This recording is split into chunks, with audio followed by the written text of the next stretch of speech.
नमस्कार दोस्तों, story book 12 में आप सभी का स्वागत है। माया, टिफिन रेडी हुआ कि नहीं? कितना टाइम लगेगा? मुझे देर हो रही है।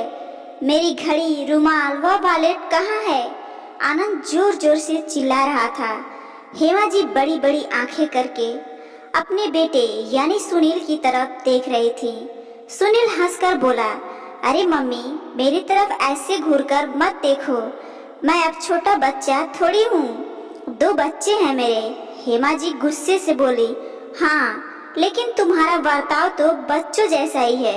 सुनील फिर हंस दिया और बोला, मम्मी आप भी ना। हेमा जी काफी लंबे समय से यह सब देख रही थी। उनको लगने लगा था कि शायद उनसे सुनील का पालन पोषण करने में कोई कमी रह गई है। वह सोचते सोचते भूतकाल में गुम हो गई। घर मतलब जेल, घर की महिला की रत्ती भर भी कीमत नहीं।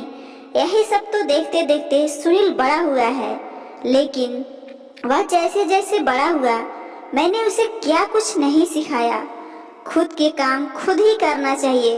अगर कभी कहीं अकेला रहना पड़े तो कुछ साधारण सा खाना पकाना भी आना चाहिए। अपने से छोटे बड़े सबको सम्मान देना चाहिए, और खासकर महिलाओं को। फिर भी एक क्यों इस तरह से बर्ताव करता है? अपनी पत्नी माया को तो कभी भी कुछ भी बोल देता है। घर की लक्ष्मी है वह, मैं अब क्या करूं इसका? हेमा जी इन्हीं विचारों में खोई हुई थी। तभी उनकी बचपन की सहेली चित्रा आई। चित्रा उनकी सिर्फ नाम की दोस्त नहीं थी, पक्की वाली दोस्त थी। हेमा का चेहरा देखते ही चित्रा ने भांप लिया कि कुछ तो गड़बड़ है। चित्रा तुरंत बोली, हेमा, कल तुम पूरे दिन के लिए मेरे यहाँ आओगी, ठीक है? हमने काफी समय से एक दूसरे से ठीक से बातें नहीं की है। माया ने भी उनका पक्ष लेते हुए कहा, आंटी जी ले जाइए मम्मी जी को अपने साथ। बाबा को गए हुए 3 महीने हो गए, लेकिन मम्मी जी घर से बाहर ही नहीं गई। मम्मी जी सचमुच थोड़ा बाहर हो आइए, आपको सच में बहुत अच्छा लगेगा। आंटी जी आज आप यहाँ रुकिए, हम बनाते हैं ना एक बढ़िया सा नाश्ता। शाम को बढ़िया सा पाव भाजी बनाने के बाद माया भी सबके साथ वक्त बिताने के लिए बैठी। चित्रा आंटी माया को बोली, अब तो भी कुछ शुरू कर, इतनी अच्छी खासी पढ़ी लिखी है, घर में मत पड़ी रह। घर के काम कितना भी कर लो, किसी को उसकी कीमत नहीं होती। माया अपने आंखों के आंसू छुपाते हुए चेहरे पर झूठी मुस्कान के साथ हाँ बोली। हेमा जी ने इस बात को आगे बढ़ाते हुए कहा, चित्रा तूने मेरे मन की बात कह दी। माया बेटा, तुम सच में कुछ सोचो। तब तक सुनील ऑफिस से लौट आया। माया तुरंत उठकर उसे पानी देने के लिए गई। सबको पाव भाजी गर्म करके देते देते उसे थोड़ी देर लग गई। चित्रा आंटी ने सुनील को हंसते हंसते कहा, माया को तुम अब पाव भाजी गर्म करके दे दो। आंटी ने कहा था, इसलिए सुनील ने पाव गर्म करके दे दिया। फिर से गपशप शुरू हुई। आज पिताजी के जाने के बाद पहली बार माँ इतनी खुश है, यह देखकर दिल खुश हुआ। चित्रा आंटी को जल्दी जाना था, इसलिए जल्दी जल्दी जैसे तैसे काम खत्म करके माया किचन से बाहर आई। माँ को इतना ज्यादा खुश देखकर आज मैं सबके लिए कॉफी बनाऊंगा बोलकर सुनील अंदर किचन में गया। माया उसे ही देख रही थी।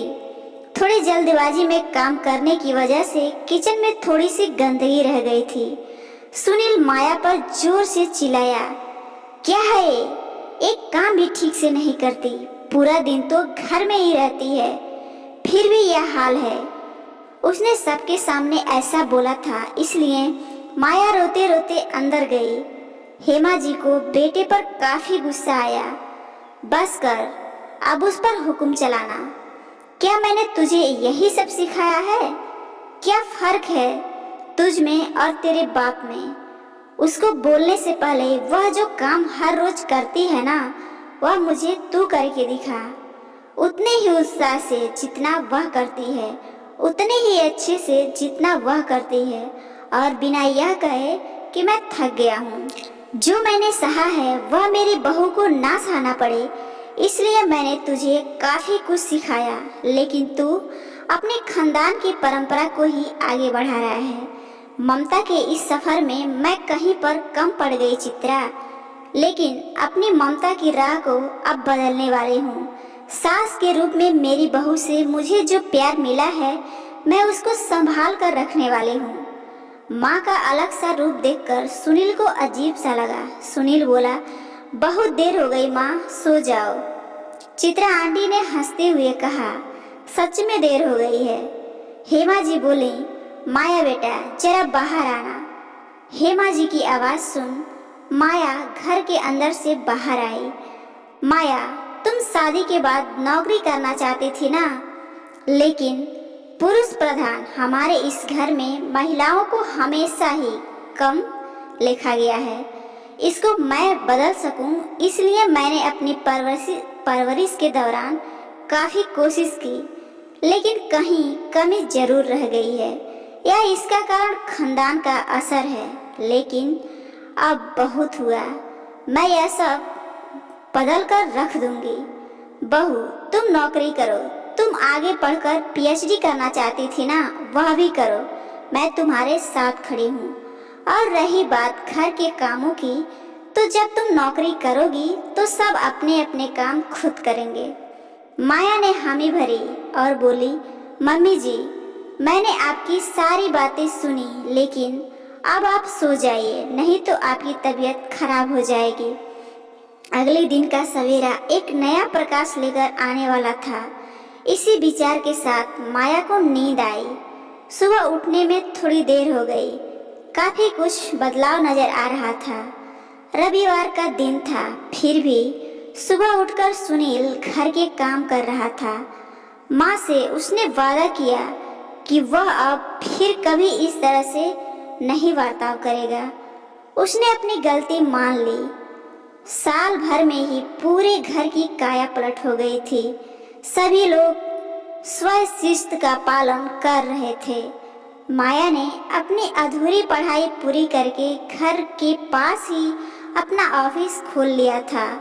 हर व्यक्ति अपनी जवाबदारी निभा रहा था, इसलिए घर के हर छोटे मोटे कामों का महत्व सबको समझ में आया। अपना इस तरह का बदला हुआ घर देखकर हेमा जी को अलग ही सुकून मिल रहा था, और इस बात की संतुष्टि भी हुई कि ममता की राह में वह कहीं पर भी कम नहीं पड़ी।